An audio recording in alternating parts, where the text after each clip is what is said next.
विदेश रहते हैं। आपसे क्या रिलेशन है? फ्रेंड है आप? सबसे पहले कब पता चला कि आपको रेटिनाइटिस पिगमेंटोसा है?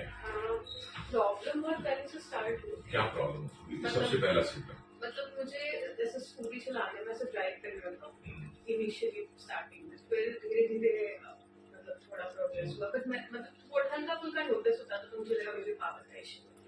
बट अभी इस दौरान जब ये था हमेशा पावर ऑप्टिशियन के यहाँ चेक होती रही, डॉक्टर के पास नहीं गए? नहीं, मतलब शुरू में तो मुझे ऐसा समझ नहीं आया, बट फाइनली जब मैं अपने पावर के लिए सेकंड टाइम देखा है 2018 या 2019 में, तब डॉक्टर ने कंफर्म, मतलब उन्होंने बोला हाँ कि पेरिफेरल विजन में प्रॉब्लम है, बट उन्होंने उनको बताया नहीं था कि मुझे आरपी है। तो फाइनली आरपी मेरे को अभी 1-2 साल पहले ही कंफर्म हुआ, उसके पहले उन्होंने मेरे को बताया। आजकल दवाई क्या ले रही है? आपको आरपी है तो उसकी दवाई होगी कोई? नहीं, मतलब मैंने जितने भी डॉक्टर से बात की थी, तो उन्होंने मेरे को कोई मेडिसिन प्रिस्क्राइब नहीं की। इनफैक्ट मेरे को एनएससी के बारे में ही पूछना था, इसलिए मैं आई भी।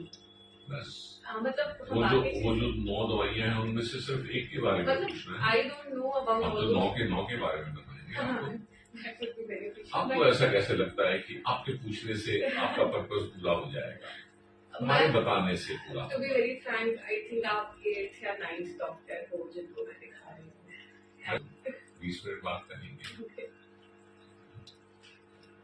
आप बिल्कुल दुनियादारी की तरह डील कर रहे हैं, क्योंकि जैसा एक्सपीरियंस रहता है उसी हिसाब से आदमी थोड़ा प्रोटेक्टिव, थोड़ा सा डिफेंसिव होके और वो करता है। ठीक, तो अभी आप कोई दवाई इस्तेमाल नहीं कर रहे हैं? ग्लासेस रेगुलर यूज कर रहे हैं?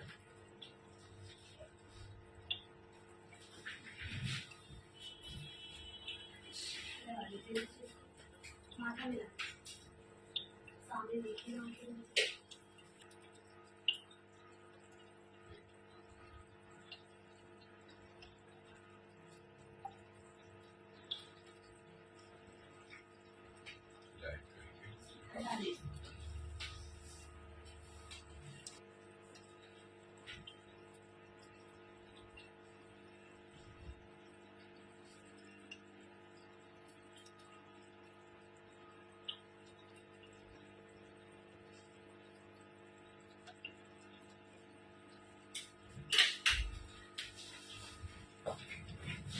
इस प्रॉब्लम के अलावा कोई और प्रॉब्लम है आपको?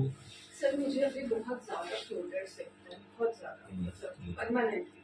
बट तो मतलब मैंने जितना लोगों से बात किया, तो मुझे लोगों ने यही बताया कि शायद ये भी मतलब आगे का पार्ट होता और मे बी शायद प्रोग्रेसिव। लोगों से ऐसा क्यों? नहीं, अब एक डॉक्टर से पूछ लेना था सर। उन्होंने मेरे को, मैंने पूछा था तो उन्होंने बोला कि नहीं, मतलब नॉर्मल होता है, डिपेंड करता है शोल्डर्स का, काफी अलग कंडीशन है। There are at least 50 reasons I know. आपके केस में हम एग्जैक्टली बता सकते हैं क्या? अभी जब मैंने आपकी तस्दीक कर दी, फ्लोकस क्या आपका जो विट्रियस है, तो उन सब में जेल होता है, टाइट जेल, गाढ़ा, एक पूरा हिलता है।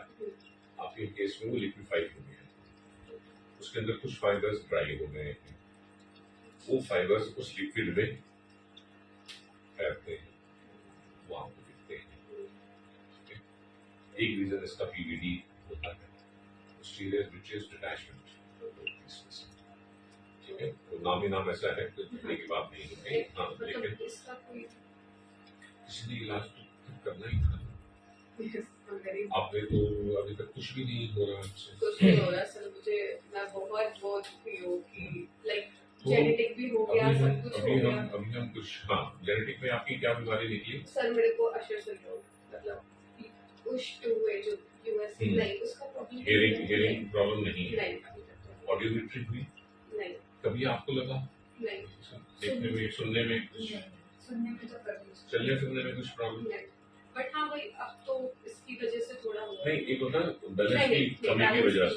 मेरे को ये ईयर से रिलेटेड कभी कोई इशू नहीं। किडनी फंक्शन टेस्ट कभी कराया? हाँ, कि रिसेंटली हुआ, तो वो सब तो ठीक है। ठीक, बढ़िया बात है। चश्मा रेगुलर पहनते हो? यस। हम कुछ बातें करेंगे आपसे ताकि आपको पता चले क्या है और क्या चल रहा है और आप कैसी मनस्थिति में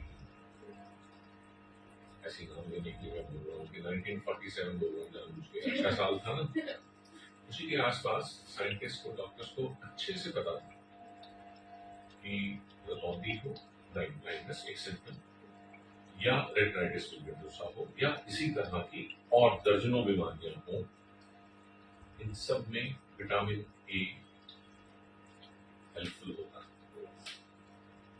आप विटामिन ए क्यों नहीं ले रहे? सर मैं तो आपसे पूछ रहा हूँ, जब इसका जवाब मिलेगा तो फिर मैं दोष आप पे नहीं डाल रहा हूँ। हाँ। सर मैंने डॉक्टर से पूछा था तो उन्होंने मेरे को बोला था कि विटामिन ए लेने में मतलब एक रिस्क होता है कि मे बी उसके ओवरडोज की वजह से चीजें वो हो सकती है, तो उन्होंने मेरे को इसीलिए मना किया था।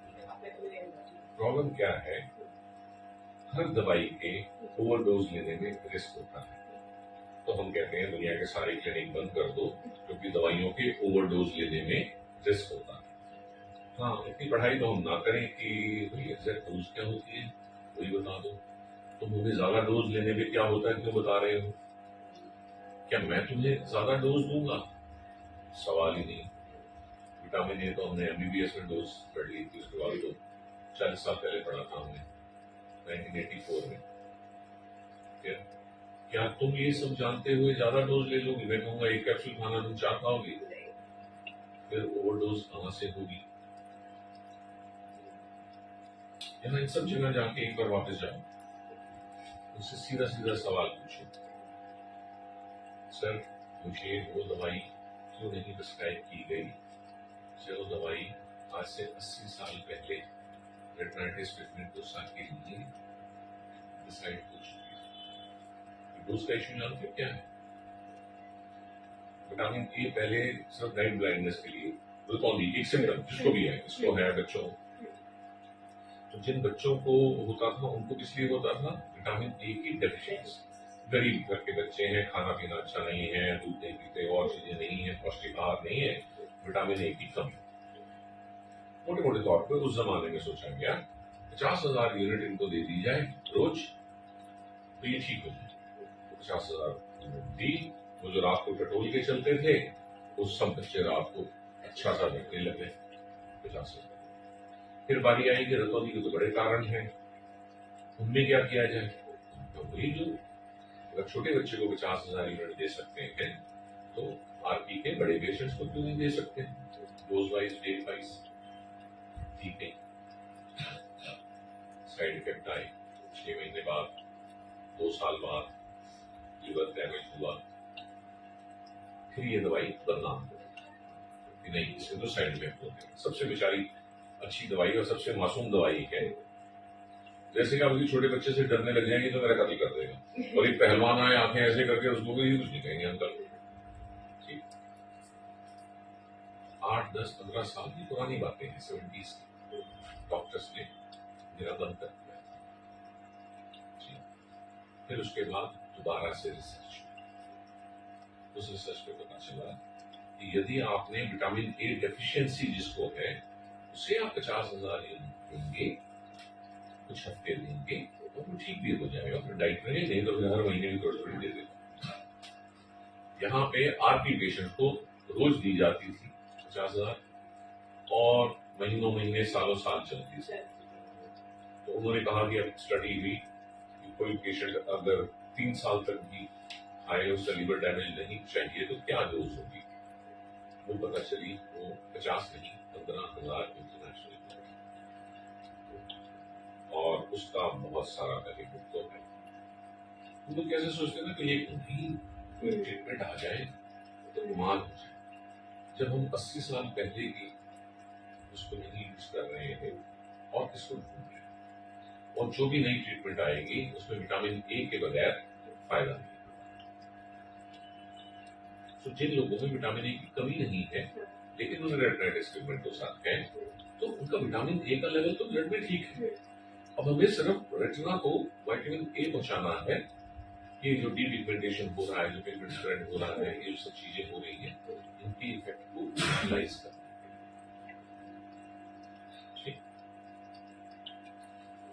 विटामिन ए का चाहिए Yes. Solve 15,000 units, not 50. 50. Unfortunately pharma companies अभी भी 8 कंपनियां जो विटामिन ए बनाती हैं वो 50,000 यूनिट ही बनाती. जब डॉक्टर टेक्नाइटिस के जो सारे पेशेंट को देंगे ही नहीं विटामिन ए, तो विटामिन ए बिकेगा कैसे? विटामिन ए बिकता है नाइट ब्लाइंडनेस वाले बच्चों में. गवर्नमेंट खरीदती है करोड़ों बच्चों के लिए और उन्हें झुग्गी झोपड़ी बस्तियों में फ्री डिस्ट्रीब्यूट करती है. जिसके आप साइड इफेक्ट से डर रहे हैं ना, उसे बिना डॉक्टर देखे फ्री में हर झुग्गी झोपड़ी में आपका बच्चा है, आपका बच्चा है, उसको खिला दो, उसको खिला दो, उसको खिला दो.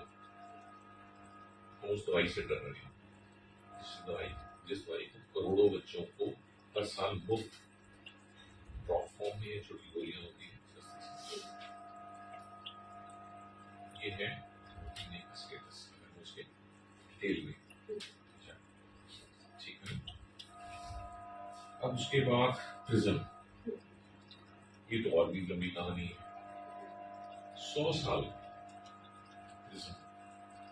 आप साइंस स्टूडेंट रहे, प्रिज्म क्या होता है डिफाइन करके बताओ. जिसमें लाइट डालते हैं, उसमें 2 चीजें होती हैं प्रिज्म में. एक तो लाइट डेविएट करती है टुवर्ड्स दिस बेस. ठीक, तो ये क्या करता है, इमेज को डिस्प्लेस करता है. राइट.